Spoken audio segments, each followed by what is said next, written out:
And as trade occurs, there's a lot of contagious, sort of spontaneous interaction that's happening, right? My name is William Pieper, and I'm at Cushing High School. I teach high school history, high school social studies, AP US history, AP human geography. Every class period, we try to do something where we engage one another in conversation. I'm gonna have you with your table partner work on trying to develop a little rhyme. Anytime we're in class, there's very rarely a dull moment. That kind of tells the story of Christianity today. And he makes it interesting, he makes it interactive, and he makes it fun.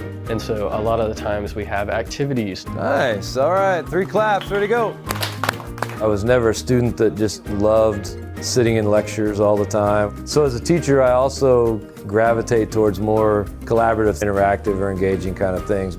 I've always had a love for history ever since I was a kid, and just remember having conversations with my grandparents, and they always seemed like they always had interesting stuff around their house, you know, kind of like in my classroom. I like old things and artifacts and sort of physical representations of days gone by. You're concerned and frustrated and disappointed, and then things start to improve. You think, all right, we got this, and by the end you're like, it's the best thing I've ever done, right? I'm big on classroom culture, and I like students to feel comfortable with one another, to feel comfortable with me, to be safe in this environment to where they can share, they can express themselves.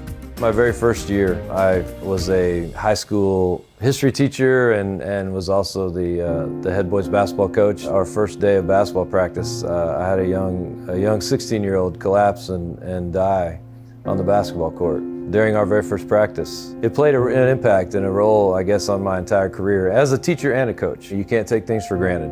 And whether that's the life of a 16-year-old and thinking they've got their whole future ahead of them, or just as an adult, life is short, and finding a way to appreciate every moment. And so when I'm in the classroom, I try to live that out and express that to young people. He loves all of his students. He's always trying to do something that will bring everyone together. Everyone is asked individually how they're doing. He will sit down with students if they're struggling and try to figure out where they're struggling and how to help them. We kind of got a running joke. We call him Saint Pieper because he's just an incredible person. He goes somewhere every summer, all these fellowships that he's been a part of and everything all around the world, just to learn stuff to help pass it on. He always kind of says, hey, I'm going to twist this, and this is how I'm going to use it in class to impact our kids. All I'm looking for is effort here, right? You don't have to be perfect. All of us that teach, we teach about life. As we progress through history, oftentimes we finish the year, basically in present day, and then we kind of say, look, the rest is up to you, right? I can't teach it yet because it hasn't happened, but you're going to live it. And it's important to be engaged with it.